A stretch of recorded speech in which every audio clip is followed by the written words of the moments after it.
Saudi Arabia's de facto ruler, Crown Prince Mohammed bin Salman, who has said that he does not care about accusations of sports washing. It's quite the statement. Our chief reporter, Kaveh Solika, as you can see, joins me now.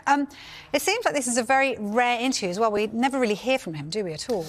No, he is effectively the ruler of Saudi Arabia. He's the Crown Prince. His father is the king, but he basically runs Saudi Arabia.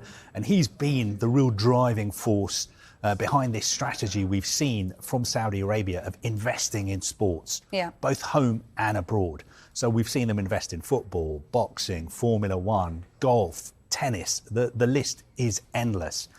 And they face accusations that they are just doing this to launder their reputation on the international stage and also to deflect attention away from Saudi Arabia's poor human rights record. Right.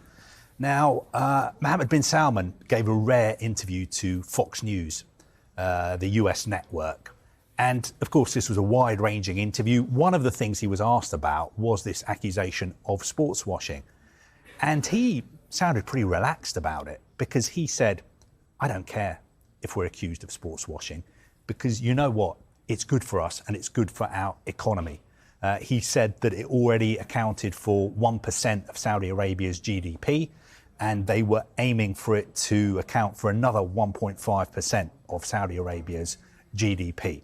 So it was quite remarkable to hear him talk so openly about sports washing. But of course, there are two sides to the story. People inside Saudi Arabia connected to the regime would say, look, this is all about diversifying our economy.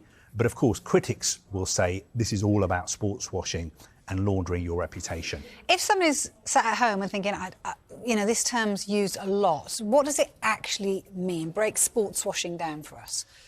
Basically, what it means is that you use sports to change your reputation or the way you're seen around the world.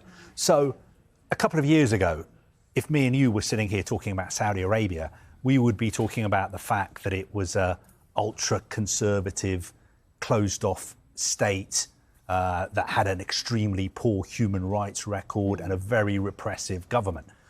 Obviously, the government of Saudi Arabia don't want us to be talking in those terms. They would much rather me and you sit here and talk about Cristiano Ronaldo, Neymar, are they going to sign Kylian Mbappe, the Formula One Grand Prix in Saudi Arabia, the fact that they're buying into golf, the fact that they want to host the World Cup, the fact that the FIFA Club World Championships is going to be held